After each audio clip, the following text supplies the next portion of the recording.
Baik teman-teman sekalian, kami 4 Presiden Buruh, saya bersama Bung Iqbal, Bung Jumur Hidayat, bersama Ibu Eli Rosita Selaban. Yang pertama, Gerakan Buruh Indonesia mendukung penuh Presiden Prabowo Subianto. Dan kami menegaskan kami bukan berada di belakang Presiden, kami berada di belakang Presiden. Dan yang pasti kami mendukung demonstrasi yang damai. Tetapi kami tegaskan kami menentang perusuh-perusuh yang mencoba mengganggu stabilitas politik dan ekonomi di Indonesia. Karena itu Presiden berjanji ruang demokrasi tetap terjaga dan beliau berjanji yang pertama RUU perampasan aset segera dibahas dan juga RUU ketenagakerjaan yang diminta oleh buruh. Beliau minta kepada Ketua DPR untuk langsung segera dibahas segera oleh partai-partai dan setuju untuk segera dibahas. Yang berikutnya akan disampaikan oleh Bung Iqbal atau Bung Jumur. Silakan. Cukup lah. Bang Jumur. Ayo Bung Iqbal sebentar. Ya, makasih kawan-kawan media cetak, media online, dan media elektronik. Pada kesempatan pertemuan dengan Presiden Prabowo Subianto, ada beberapa hal yang tadi telah disampaikan oleh Bung Andi Gani, saya akan menambahkan. Pertama, kami mengusulkan dan berpendapat demonstrasi tetap harus diberi ruang. Karena itu hanya satu-satunya cara bagi kelompok bawah, kelompok buruh, kelompok petani, kelompok nelayan, kelompok mahasiswa, dan orang-orang kecil untuk menyampaikan aspirasi ketika lembaga-lembaga formal, tanda petik ya, lambat atau tidak mau mendengar apa yang menjadi aspirasi kelompok bawah. Tentu demonstrasi ini harus konstruktif, konstitusional, anti kekerasan, dan tidak boleh anarkis. Dan pada titik itu Bapak Presiden setuju. Yang kedua, yang perlu diperhatikan oleh anggota DPR RI adalah kebiasaan flexing dan hedon.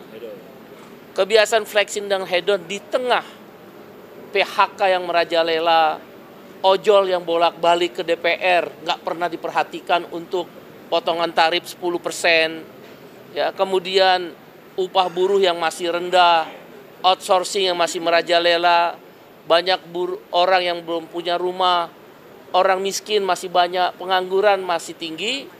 Flexing dan hedonisme itu tadi kami sampaikan kepada Mbak Puan dan juga kepada Bapak Presiden Prabowo Subianto untuk benar-benar tidak dilakukan oleh anggota DPR RI. Begitu pula kepada menteri-menteri yang ada, wakil menteri yang ada dalam kabinet Prabowo Subianto. Yang ketiga, kami membawa 6 isu utama yang sebagaimana kawan-kawan media sudah mendengar dalam aksi buruh di tanggal 28 Agustus. Ada 3 paket undang-undang yang harus segera dibahas oleh DPR RI. Satu, rancangan undang-undang ketenagakerjaan. Ini pasti benturannya kuat, kepentingannya, tanda petik ya, benturan itu tanda petik. Karena kepentingannya misal tentang outsourcing tarik-menarik, upah murah tarik-menarik, karyawan kontrak tarik-menarik. Dugaan kami tadi saya sampaikan 3 tahun. Padahal sisa yang diberikan oleh MK tinggal setahun lagi. Setahun ini tanda petik DPR malas, tidak membahas padahal sudah ada panjangnya. Undang-undang paket kedua adalah tadi sudah disampaikan Bu Andi, untuk menghilangkan Noel yang lain, yaitu Wamenaker yang terlibat korupsi, maka RUU perampasan aset harus segera disahkan. Sudah hampir puluhan tahun, dan beliau tadi disampaikan merespon sangat cepat sekali. Bantu saya, karena saya nggak bisa sendiri sebagai presiden, harus ada DPR, partai politik. Tapi beliau berkeyakinan segera RUU perampasan aset ini sebagai pembuktian terbalik agar koruptor-koruptor itu jera dan dimiskinkan bisa disahkan segera, setidak-tidaknya mulai dilakukan pembahasan. Undang yang ketiga adalah kami usulkan pemilu yang bersih. Jadi korupsi itu harus dimulai dari pemilu yang bersih. Kebanyakan korupsi terjadi di pejabat negara, baik legislatif, yudikatif, maupun eksekutif. Terutama di legislatif dan eksekutif. Oleh karena itu pemilu yang bersih adalah jalan yang terbaik yang kami namakan redesign terhadap sistem pemilu. Itu 3 paket undang-undang. Nah yang harus cepat, satu, potongan tarif ojol 10% segera dibahas. 2, PHK harus segera dicegah dengan membentuk Satgas PHK. 3, outsourcing harus dihapus sesuai keputusan MK cabut PP nomor 35 tahun 2021. Karena keputusan MK-nya udah keluar, nomor 168 tahun 2024. Dan yang keempat, reformasi agraria, reformasi pajak, yaitu pajak THR, pajak, kita udah tahu kita THR habis ongkos, masih dipajakin. Pesangon kita kan nggak punya duit, dipajakin. Tabungan kita di jam sostek JHT dipajakin. Nah, kami mengusulkan pajak-pajak THR, pajak pesangon, pajak JHT dihapus. Dan PTKP pendapatan tidak kena pajak dinaikkan dari 4,5 juta rupiah per bulan menjadi 7,5 juta rupiah per bulan.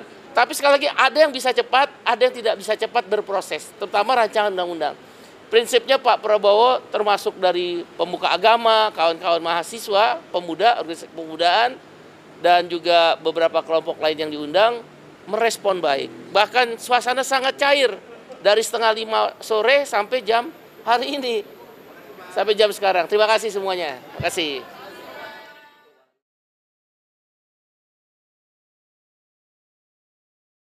Jangan lupa like, comment, share, dan subscribe channel Media Gemadik.